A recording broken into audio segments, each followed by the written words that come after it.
Em nome do Pai, do Filho e do Espírito Santo. Amém. Ave Maria, cheia de graça, o Senhor é convosco. Bendita sois vós entre as mulheres, e bendito é o fruto do vosso ventre, Jesus.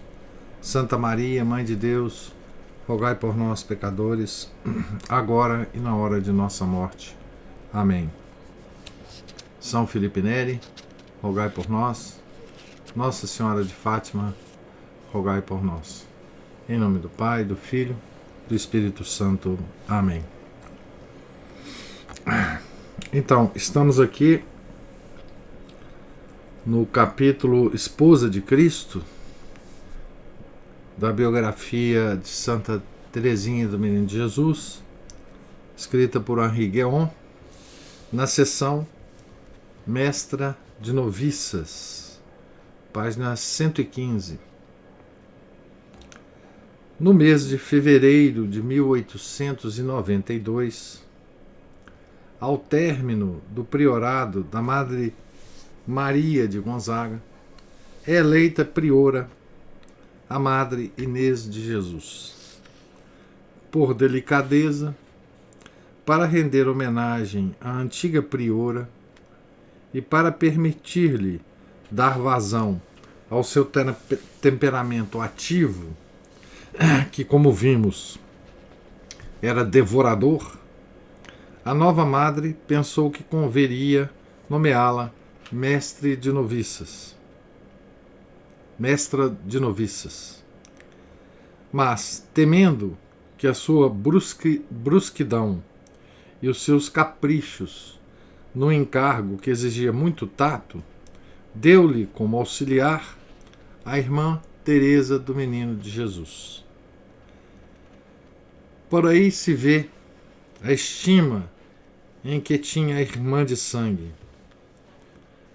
mas, ao mesmo tempo, colocava numa situação delicada entre a espada e a parede, sendo a Madre Maria de Gonzaga a espada e as jovens freiras a parede. Suportaria a mestra de noviças, consciente da sua experiência e da sua idade, a intervenção de uma religiosa de 20 anos na formação de suas filhas? Pela constância nas provações que sofrera, Teresa tinha acabado de desarmar o rigor da antiga priora, e a madre havia passado a admirá-la e a amá-la. Teresa, por sua vez, não lhe guardava o menor rancor. Antes estava repleta de reconhecimento pela sua severidade injusta, mas necessária. Efetivamente sentia por ela mais do que simples respeito e veneração, uma verdadeira afeição. No entanto, essas disposições recíprocas não impediram alguns atritos. Foi uma oportunidade para Teresa mostrar como o abandono à vontade de Deus pode ajudar-nos no exercício diário de nossas tarefas.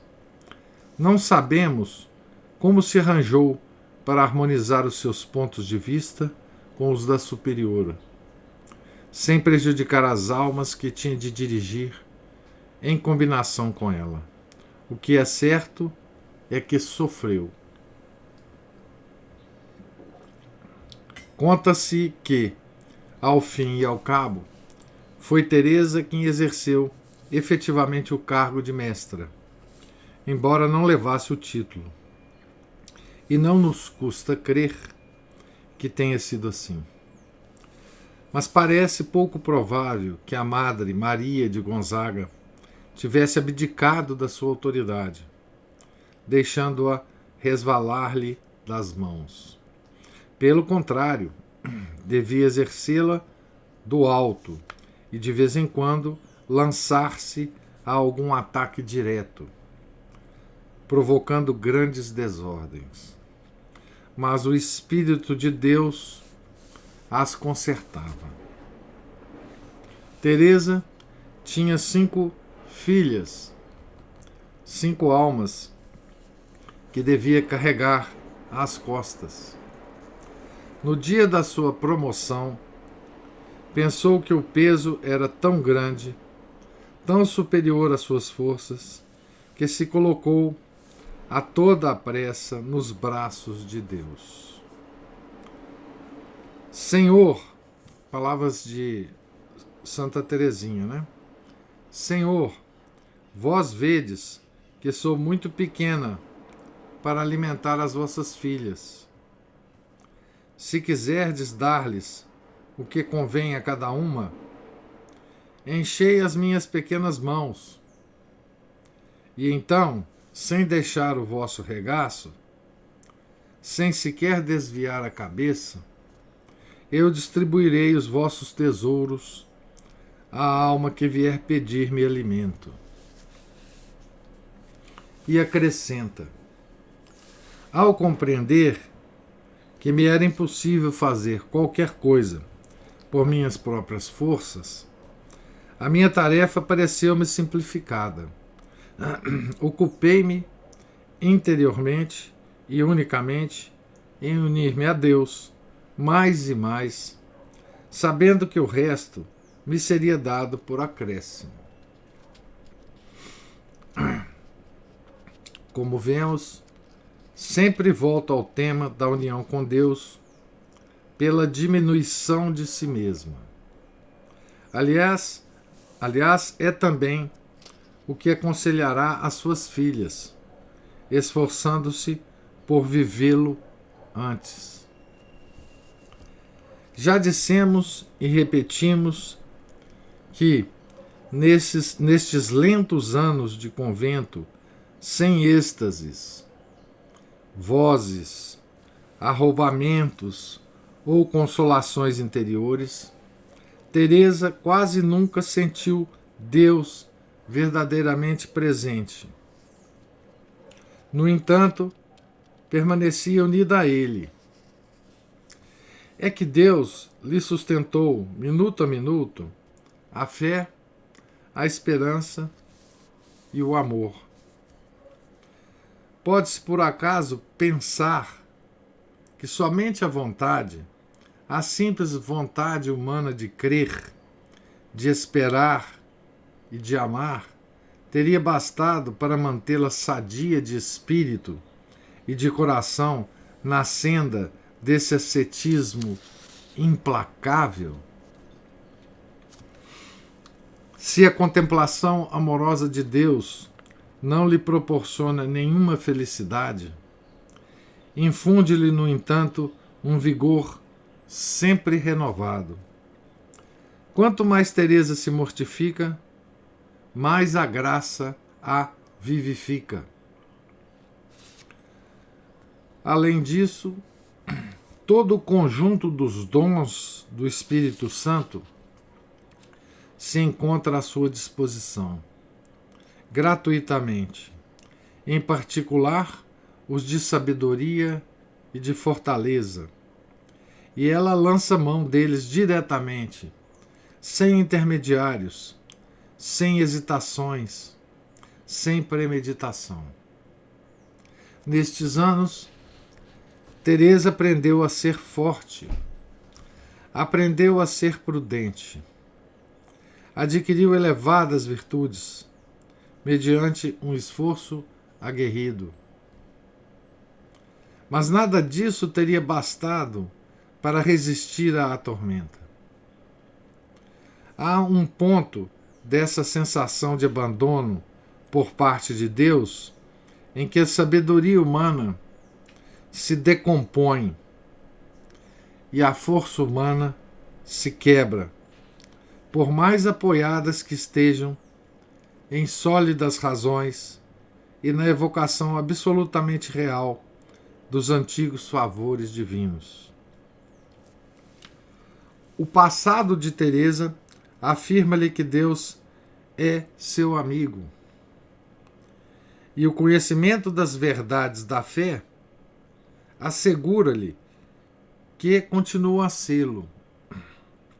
Mas esse duplo tesouro estaria dilapidado há muito tempo se a própria graça não o alimentasse com seus presentes generosos e inesgotáveis.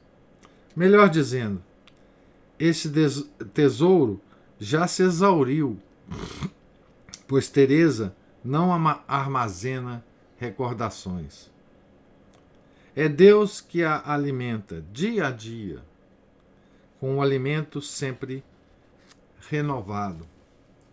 Aqui o Henri Guéon, ele menciona, né, um fato extraordinário, é que certamente a Santa Teresinha tinha uma vontade muito forte, muito grande, né? Tinha também uma formação muito sólida, né? Então ela poderia muito bem passar por todas essas securas espirituais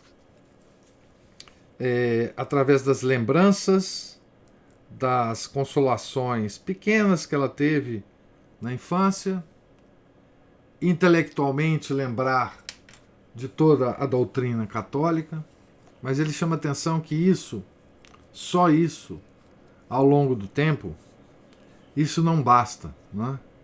Então, essa fé de Teresa, mesmo nessa situação de secura espiritual, essa fé que ela tinha para se manter sã, mentalmente sã, né, dentro do Carmelo, era certamente uma graça de Deus. Ninguém sem essa graça mantém por tanto tempo essa vontade férrea, né, e essa constância na religião, né? Palavras da Santa Teresinha aqui. Encontro-o em mim. Escreve, sem saber como chegou até aqui. Creio, muito simplesmente, que é o próprio Jesus, escondido no fundo do meu pobre e pequeno coração. Quem age em mim de um modo misterioso, que me inspira tudo o que Ele quer que eu faça a cada momento.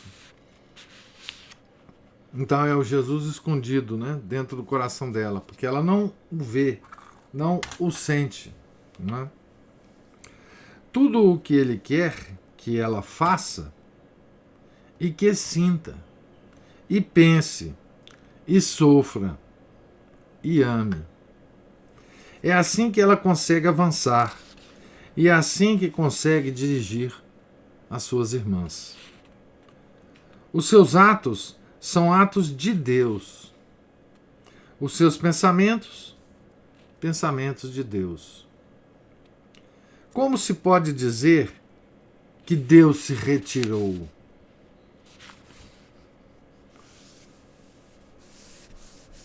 Como se diz, né? Que Deus não aparecia, não estava retirado, né?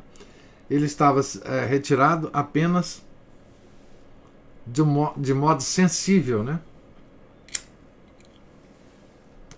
Ele estava escondido aos sentidos de Teresa, sentidos externos e externos, né?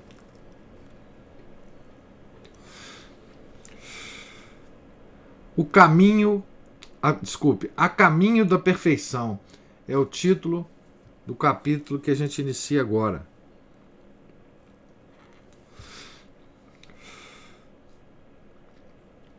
Morte do pai.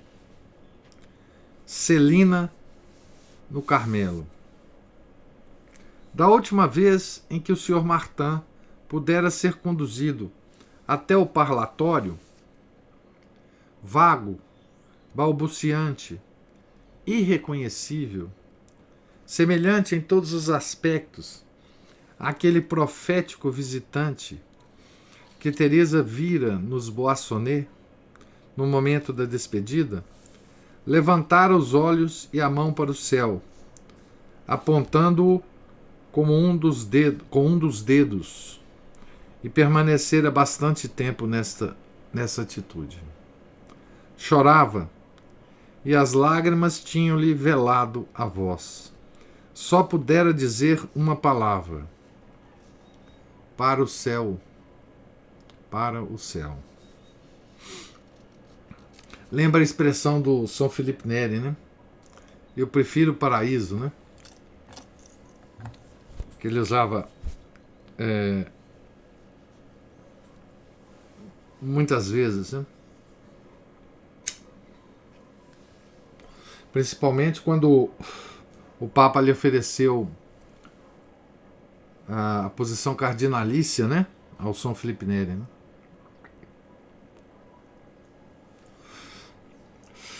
Para o céu, para o céu. Lá entrou, sem sombra de dúvida. Teresa teve a certeza. O pai faleceu no dia 29 de junho de 1894, no castelo de Mussi, onde o Sr. Guérin o tinha levado para que mudasse de ares durante o verão. Leônia já havia partido para o convento da Visitação em Mans, e Celina teve de assisti-lo sozinha na agonia. Mas uma grande esperança mesclou-se à sua dor, pois esta morte significava a ruptura do último laço que a prendia à terra. Agora poderia ir ao encontro das suas irmãs no Carmelo. Diante da morte do seu rei, Teresa soube mostrar uma grande coragem.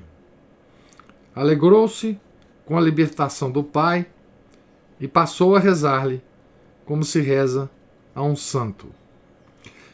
Concretamente, pediu-lhe que manifestasse por um sinal, com a permissão de Deus, a bem-aventurança de que gozava e da qual ela estava intimamente convencida.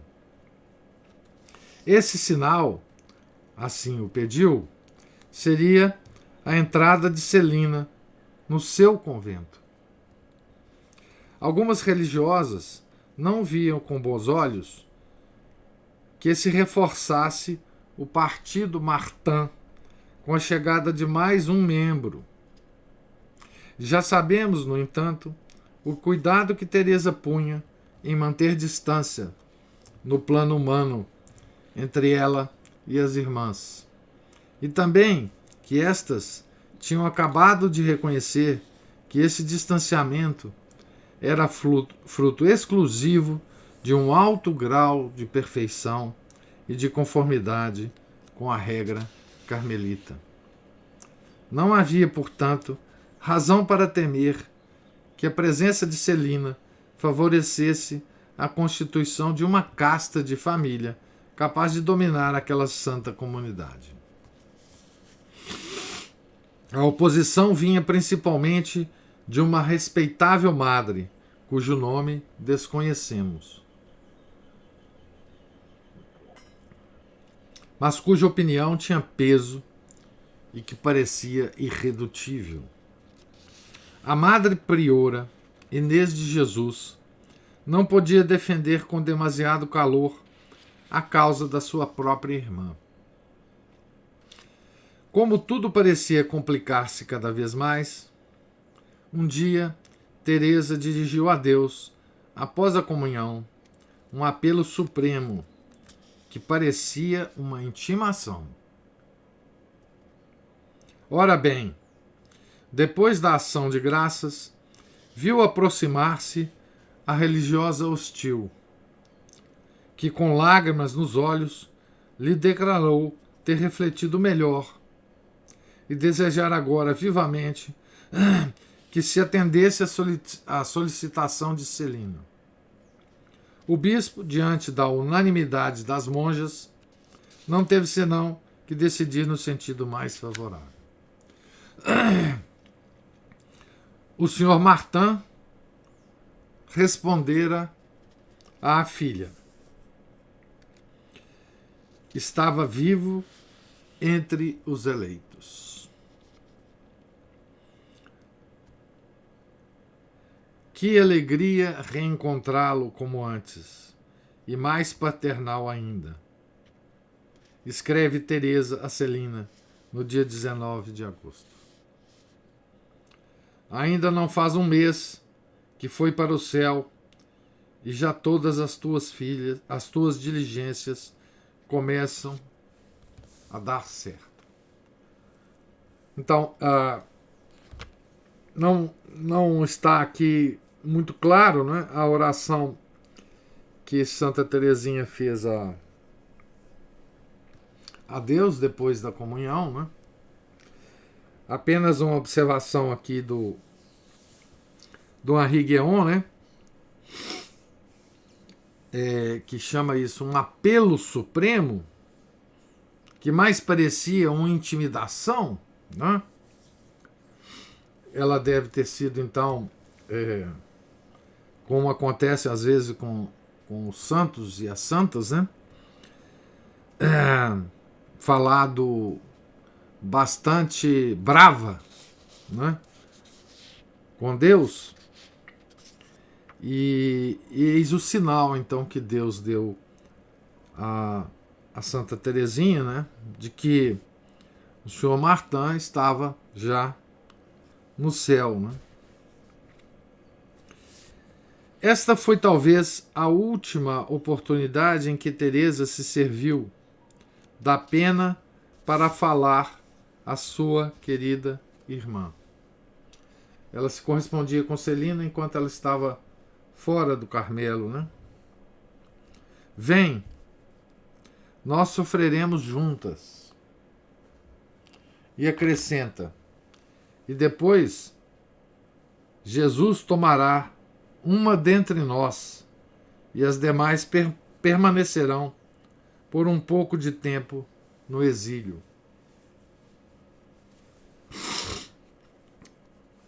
Seria um pressentimento obscuro ou o efeito de uma revelação explícita?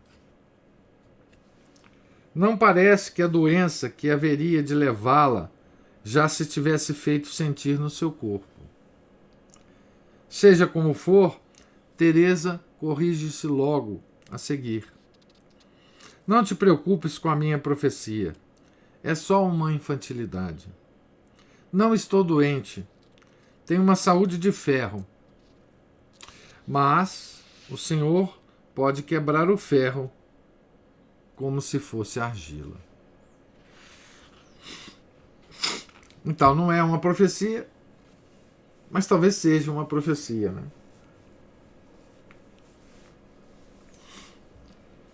Dito isto, voltemos ao seu trabalho como mestra de noviças. Teresa compara-se a um cachorrinho de caça, que da manhã até a noite corre atrás da sua presa. A madre priora, a priora e a mestra titular são os caçadores. Não podem, pois, correr pelo meio do matagal. A passo que um cachorrinho como Teresa se mete em qualquer canto e tem o nariz aguçado. Então, tudo expressões da própria Santa Teresinha, né? Efetivamente, acompanha de perto as suas pequenas lebres, não porque queira fazer-lhes mal, mas sim para lambê-las, dizendo-lhes ao mesmo tempo umas quantas verdades. Procura, acima de tudo, que sejam tal como o caçador as deseja. A 14 de setembro, pode contar com mais uma lebre, que no mundo trazia o nome de Celina, e que no convento se chamará Irmã Genoveva da Santa Face. A porta fechava-se, por fim, atrás dela.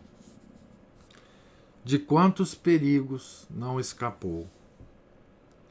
Pouco tempo antes, por ocasião de um casamento, Celina tinha concordado em participar do baile.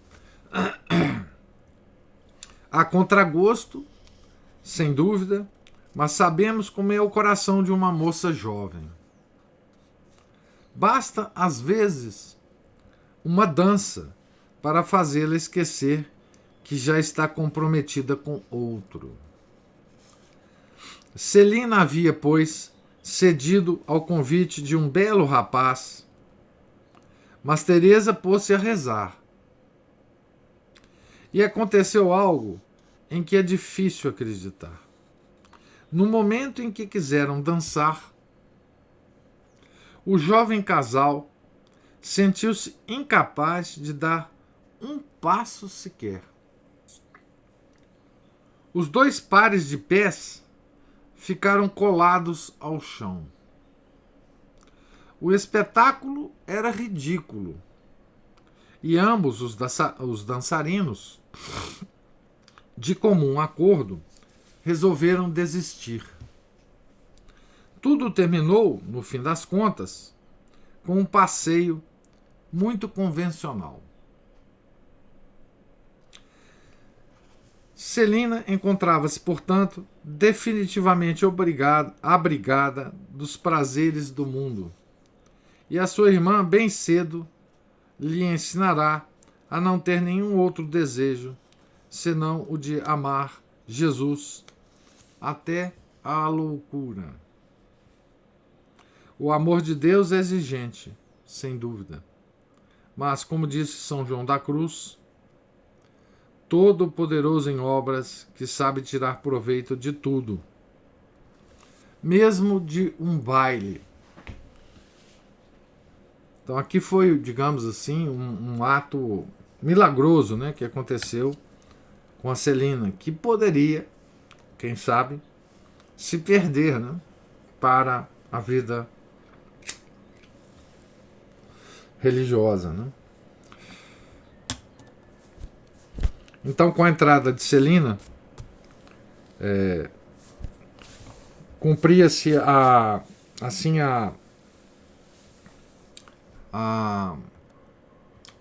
desejo, né, o sonho do casal Martin, né, de oferecer todas as suas filhas a Deus como religiosas, né? Diretora de almas. Na sua tarefa de direção de almas, Teresa revela um bom senso, uma firmeza, uma ponderação e uma perspicácia natural e sobrenatural que causam espanto. Não é de se surpreender, né? Isso em Teresa, porque ela própria, né, fazia muito bem esse papel de diretora de almas consigo mesma, né? Consigo mesma. A gente tem que lembrar, né, sempre. Eu não canso de lembrar isso de Santa Teresinha. Para o meu próprio consolo, né? Que ela nunca teve um diretor espiritual, né?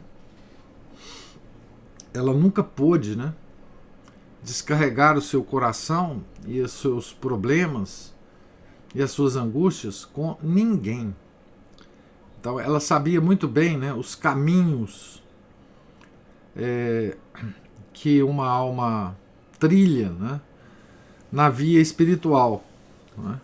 Então, com essa experiência, não surpreende, né, que ela fosse uma diretora de almas exímia, né, e que pudesse ajudar as noviças de forma extraordinária, né, porque ela conhecia tudo desse caminho espiritual por já ter trilhado, né, todos os percalços, né, saber onde estavam todas as pedras do caminho, né. Eterna para com as suas filhas. Trata-as com respeito e esforça-se, sobretudo, por deixar de lado as suas preferências pessoais, a fim de dar a cada uma o impulso que lhe convém.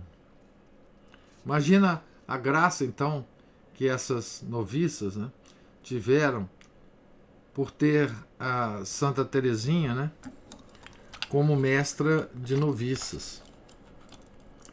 É algo que lhe custa muito, pois já firmou o seu modo de pensar e de ser, e tem ampla experiência dos resultados da sua pequena via. Então ela já era uma mestra na pequena via dela, né? Que ela própria criou, né? Quando é necessário, recomenda tranquilamente outras sendas, outros caminhos, né? Pois sabe que Deus, mais adiante, reconduzirá a noviça ao melhor caminho. O que lhe é mais penoso é ter de corrigir as falhas alheias, quando ela própria se vê cheia de falhas, tão imperfeita. No entanto, é necessário fazê-lo, e por conseguinte não deixa passar nenhuma imperfeição. Tão logo descobre alguma, empreende contra ela uma guerra de morte, contra a imperfeição. Não convém ligar-se por uma amizade simplesmente humana com ninguém, nem mesmo com as superioras. Ninguém deve lamentar-se, a fim de não ser lamentada. Gente, imagina esse esforço de Santa Teresinha e das outras, né, freiras, né? Esse esforço é uma coisa extraordinária, né? Não se ligar emocionalmente por laços de amizade simplesmente humana a ninguém, né? Não demonstrar preferência a ninguém, né? Porque isso é negar um impulso humano muito, muito natural em nós, né? O fato de nós sentirmos mais ligados a uma pessoa do que a outra, o fato da gente devotar uma amizade maior a uma pessoa do que a outra, o fato, inclusive, da gente demonstrar isso, né? Imagina o grau de atenção que você precisa ter, né, no seu dia a dia, nos seus pequenos momentos com as pessoas, né, para não demonstrar que você tem preferência a nenhuma delas, né? Isso é uma coisa extraordinária, né? Só pensa o que seria esse esforço, né, na nossa vida cotidiana, né? Não se deve pedir aos outros nada além dos serviços absolutamente indispensáveis, mas deve-se prestar todos os serviços que puderem ser prestados, sem esperar que sejam solicitados. Trata-se de amar o que não se ama, de suportar o que se acha insuportável, de procurar comprazer-se com o sofrimento e até de ir ao seu encontro. Vê-se até que ponto Teresa chegou na prática desses conselhos pelo seguinte episódio. Deixa eu só reler essa frase, que ela é muito importante, né? Trata-se de amar o que não se ama, de suportar o que se acha insuportável, de procurar comprazer-se com o sofrimento e até ir ao seu encontro.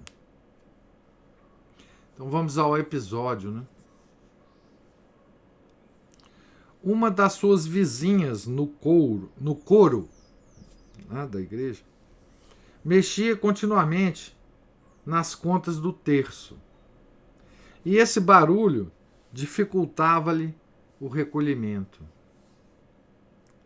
Mas resolveu considerá-lo uma música deliciosa, capaz de favorecer-lhe a oração. É a isto que chama oração de sofrimento, a mais eficaz de todas. Não há ninguém que não seja capaz de fazê-lo. Ela transformou, né, o incômodo numa forma de oração, né? Teresa sabe rir com as suas filhas espirituais, mas também repreende-as com justiça e moderação, nunca voltando atrás depois de uma repreensão. Jamais se atormenta por ter causado uma dor justa e necessária, pois é preciso que essa produza o seu efeito. Correr atrás de uma pessoa que se entristeceu por ter sido castigada, apenas para consolá-la, é fazer-lhe mais mal do que bem. Expressão da própria Santa Teresinha. Se for deixada a sós consigo própria, essa pessoa se verá forçada a humilhar-se e a esperar somente do céu a ajuda necessária. Portanto, Teresa diz o que pensa e não procura fazer-se amar. Aceita a ingratidão, aceita até a calúnia.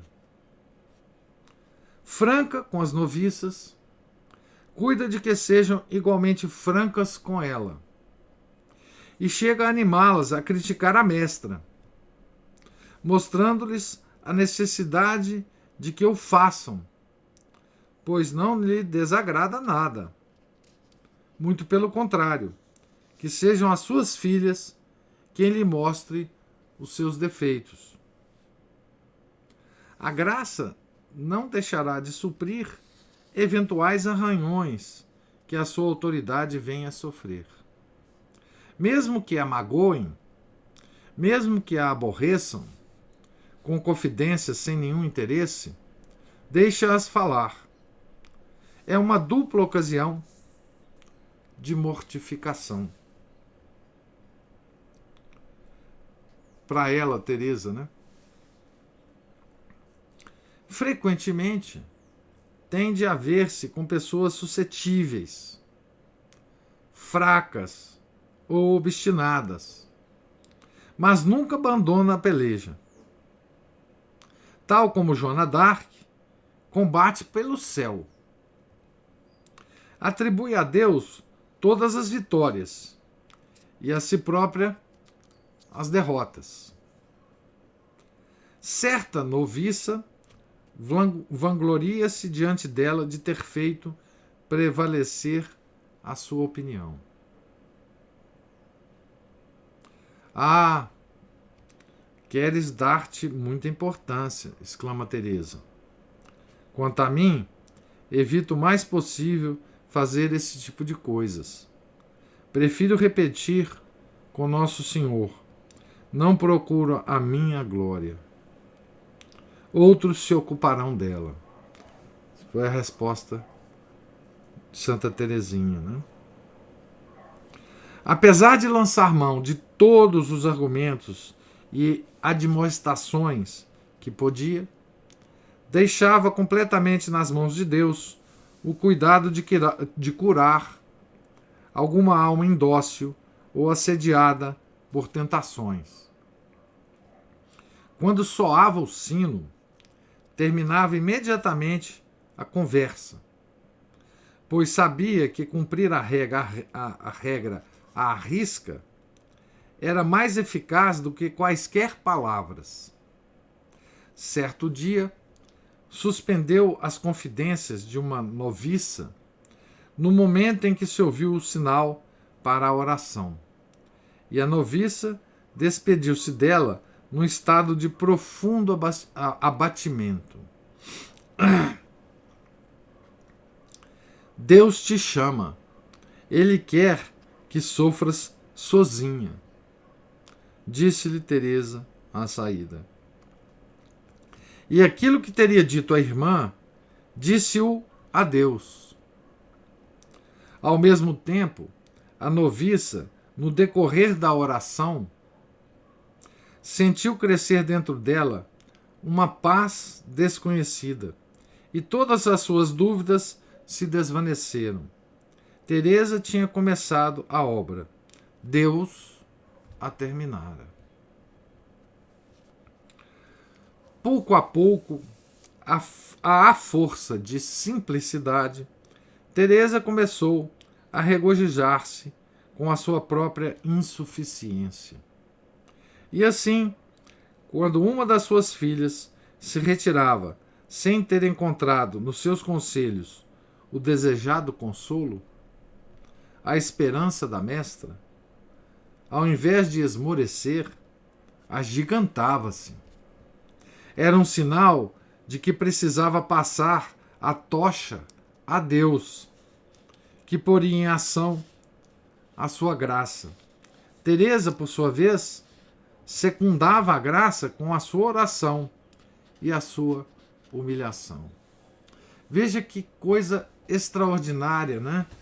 Que se tornou Teresa, né? Que guia de almas extraordinária, né?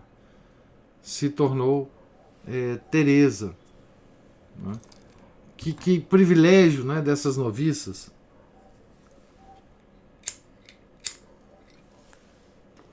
Serem dirigidas por Teresa, né? E certamente depois essas moças verão, né, a grandeza dessa carmelita, né, depois da sua morte, né? Criou inimizades. Aliás, não poderia ter sido de outro modo. Tal como havia sofrido por causa das suas irmãs e madres, teve de sofrer por causa das suas filhas. Azedumes, calúnias, acusações. Usava de todas as forças para convencê-las, para apaziguá-las, para desarmá-las. E às vezes conseguia vencer, depois de um certo tempo, sem nunca fazer concessões que ofendessem a justiça. Dava-se a cada uma por inteiro, mas exigia que tudo fosse dado a Deus. Conseguiu também amigas devotadas, e o seu processo de beatificação o testemunhará. De qualquer modo, possuía o dom de tranquilizar as suas noviças e de confirmá-las na esperança. Aquele a quem tomaste por esposo, dizia-lhes, possui certamente todas as perfeições desejáveis, mas ouso dizer que ao mesmo tempo tem uma grande fraqueza. Veja como é que uma santa fala de nosso Senhor Jesus Cristo, né? Ele possui todas as perfeições desejáveis, mas ouso dizer que ao mesmo tempo possui uma grande fraqueza. Qual é a fraqueza, né, de nosso Senhor?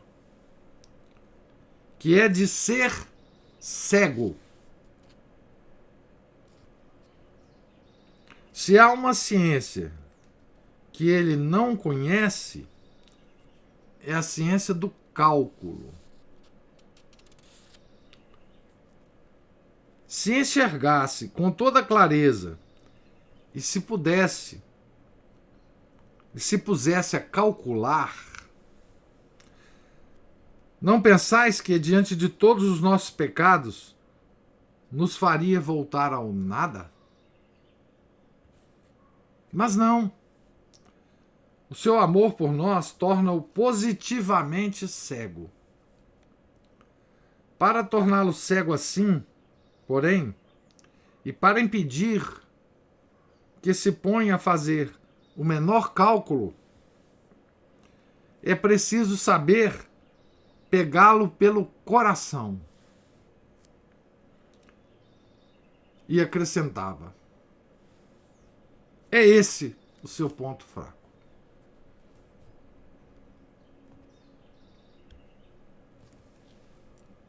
Gente, isso aqui é de uma profundidade teológica,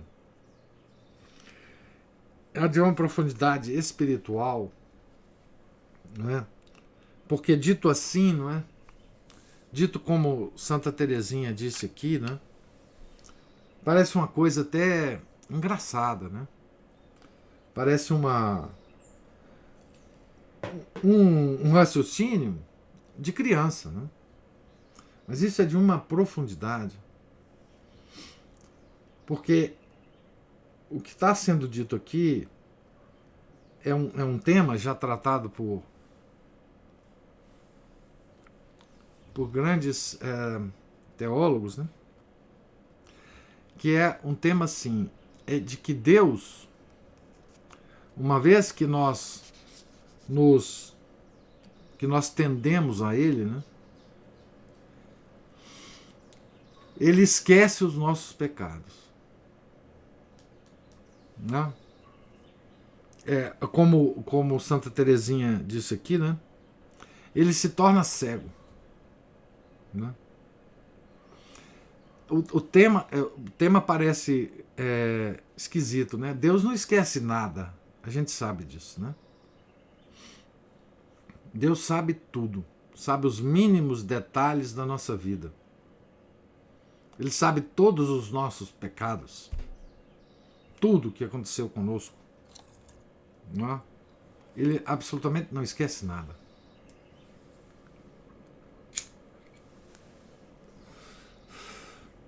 Mas o que ela está dizendo aqui é que há um esquecimento realmente em Deus. Não é? Quando Ele nos perdoa, não é que Ele perdoe e continue a lembrar das coisas que Ele nos perdoou. Ele as esquece completamente. A renovação do perdão de Deus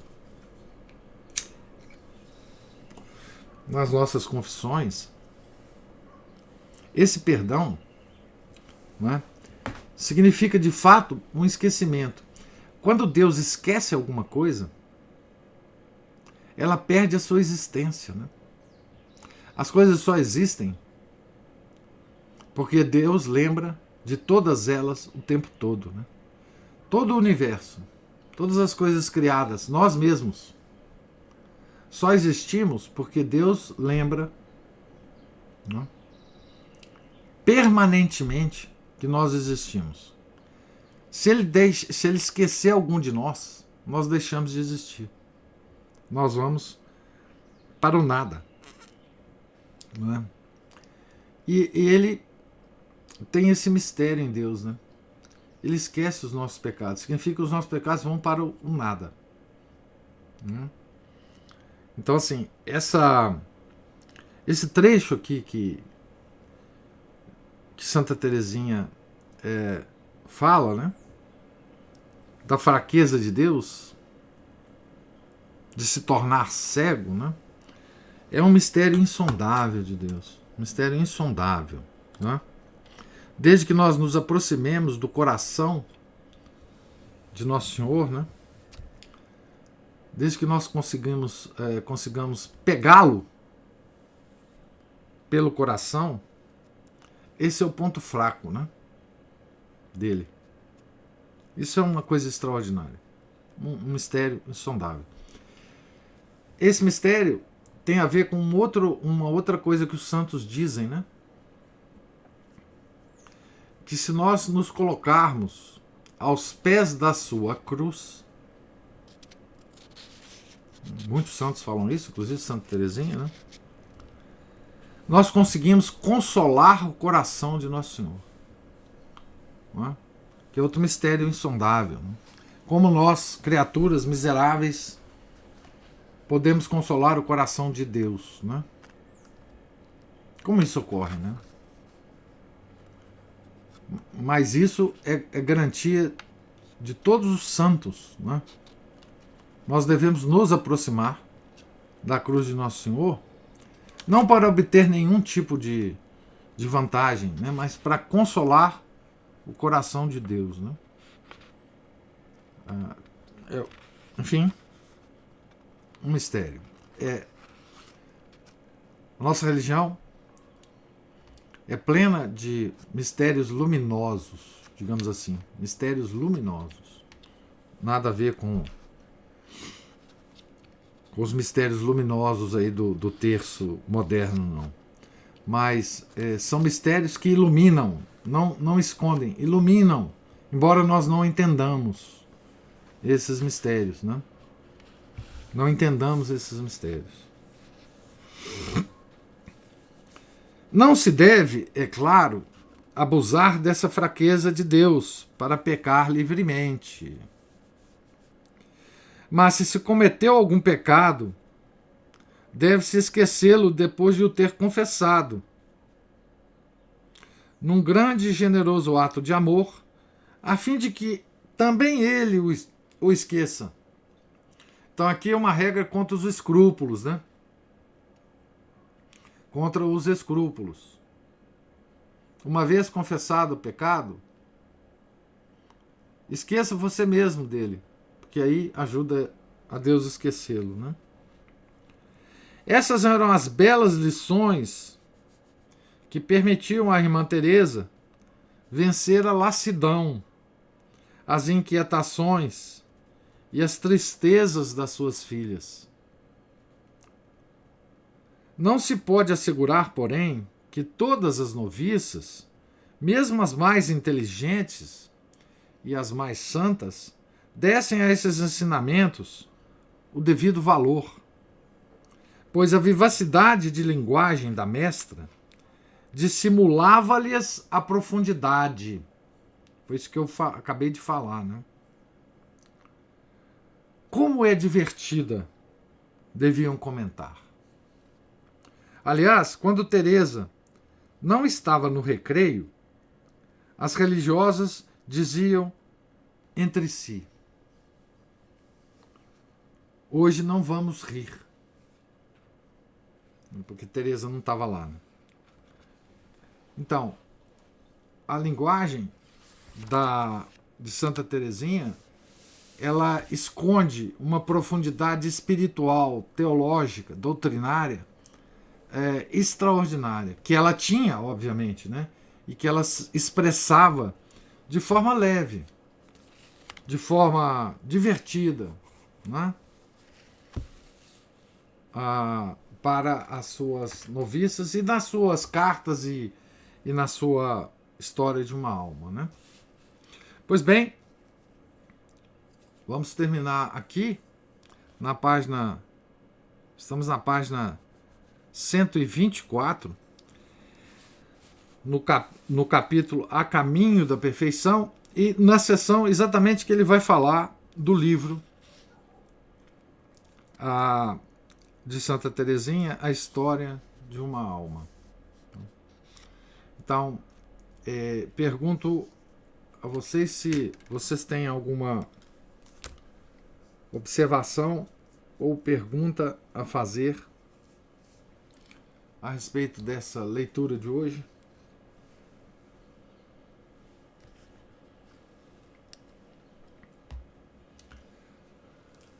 Então, a Ana Paula está digitando aqui, vamos ver.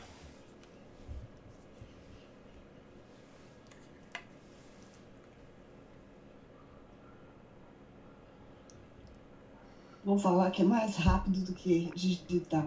Porque eu achei a leitura de hoje riquíssima. Não que nos outros dias não seja, mas essa parte aqui, essas explicações que o senhor deu hoje foram muito boas.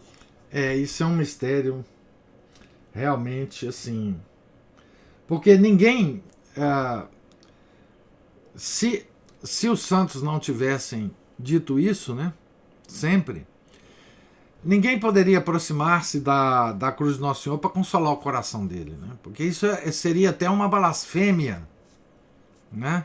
Seria uma coisa assim impensável para qualquer pessoa de bom senso, de inteligência média, né? Mas como assim? Eu não posso fazer isso de jeito nenhum. Seria uma coisa assim até que nos causaria repulsa, né? Então esse consolo que nós podemos oferecer ao Sacratíssimo Coração e esse esquecimento que Deus tem de nossos pecados é uma coisa que ao mesmo tempo é absolutamente incompreensível e ao mesmo tempo altamente consolador, né, para nós. Altamente consolador, né? O nosso Deus, ele se consola com os atos das suas criaturas, né? Ele tem uma reação, digamos assim, exagerada, né, com a aproximação das suas criaturas ao seu Sacratíssimo Coração, né? É um coração que está sedento de atenção, nossa atenção. Ele está como que necessitado da nossa atenção. Não são todas expressões malucas, né? Se a gente pensar bem, essas expressões são todas, enfim. Mas os santos falam isso, né? E é por isso que nós devemos sempre fazer isso, né? Nos aproximarmos da cruz para consolar Nosso Senhor, né? Enfim. É realmente uma coisa muito doida da nossa religião. Então, gente, Deus lhes pague pela atenção, pela generosidade. Amanhã, se Deus quiser, nos encontraremos aqui. Continuaremos a leitura dessa biografia extraordinária. Tenham todos um santo dia. Em nome do Pai, do Filho e do Espírito Santo. Amém. Ave Maria, cheia de graça, o Senhor é convosco. Bendita sois vós entre as mulheres, e bendito é o fruto do vosso ventre, Jesus. Santa Maria, Mãe de Deus, rogai por nós, pecadores, agora e na hora de nossa morte. Amém. Santa Teresinha do Menino de Jesus e da Sagrada Face, rogai por nós. São Felipe Neri, rogai por nós. Nossa Senhora de Fátima, rogai por nós. Em nome do Pai, do Filho e do Espírito Santo. Amém.